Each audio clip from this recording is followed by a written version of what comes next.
రాష్ట్రాన్ని దోచుకున్న సంపాదనలో కేసీఆర్ ఫ్యామిలీలో ఆస్తుల పంచాయతీ నడుస్తోందన్నారు మంత్రి వివేక్ వెంకటస్వామి. ఆస్తుల కోసం అన్నా చెల్లెలు ఒకరిపై మరొకరు ఆరోపణలు చేసుకుంటున్నారని విమర్శించారు.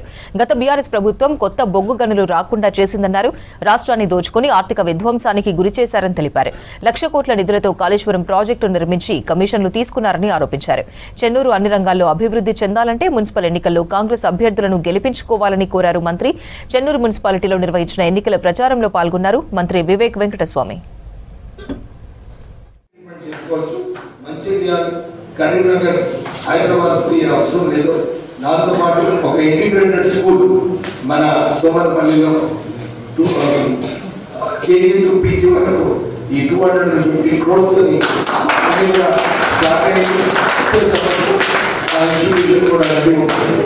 తర్వాత స్కిల్ డెవలప్మెంట్ సెంటర్ ఇక్కడ ఉద్యోగాలు కావాలంటే స్కిల్ డెవలప్మెంట్ సెంటర్ అవసరం అని చెప్పి 50 కోట్లతో మన వార్డ్ నెంబర్ 3లో వాళ్ళు కూడా స్టార్ట్ అయ్యాయి. 6 months లో ఆ ప్రాజెక్ట్ కూడా పూర్తిగా అవుతుంది. మీరందరూ కూడా ఎందుకంటే మీరు డిస్కస్ తో ఉంటారు. ఏదైనా స్పెసిఫిక్ స్కిల్ సెట్స్ ఇంట్రొడ్యూస్ చేయమంటే నేను మా డిపార్ట్మెంట్కి చెప్పి ఆ స్కిల్ డెవలప్మెంట్ సెంటర్లో ఈ కోర్స్ కూడా ఇంట్రొడ్యూస్ చేస్తే మీకు లాభం వస్తే మీకు సజెస్ట్ చేయాలి.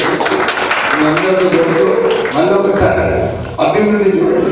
నేను ఇంతకుముందు కూడా మీటింగ్లో చెప్పాను. ఇంతకుముందు టీఆర్ఎస్ పార్టీ ఉన్నప్పుడు ఇక్కడ మన డిఎంఎఫ్ ఫండ్స్ ఏదైతే చెన్నూరుకి రావాలో ఇవన్నీ కూడా ఆ రోజులలో సిరిసిల్ల, జగిత్యాల, సిద్దిపేట, గజ్వేల్కి డైవర్ట్ చేస్తారు. మన నిధులు ఏదైతే మన పట్టణంకి వాడుకునే బిఎంఎఫ్ నిధులు ఉన్నాయో ఇవన్నీ కూడా అక్కడ ఇండోర్ స్టేడియం కట్టడంలో, ఒక మల్టీపర్పస్ కమ్యూనిటీ హాల్ కట్టడంలో మన నిధులు అక్కడ వాడుతున్నారు. సో నేను వచ్చిన తర్వాత ముఖ్యమంత్రితో కొట్లాడి మా నియోజకవర్గ ఫండ్స్ మాకు ఇవ్వాలంటే వారికి ఇచ్చినారు. సుమారు 400 కోట్లతో మన చెన్నూరు నియోజకవర్గంలో నేను పనులు చేపిస్తున్నాను. మీరందరూ కూడా ఈ జర్నీలో మీరు నాకు సపోర్ట్ చేయాలని చెప్పి కోరుతూ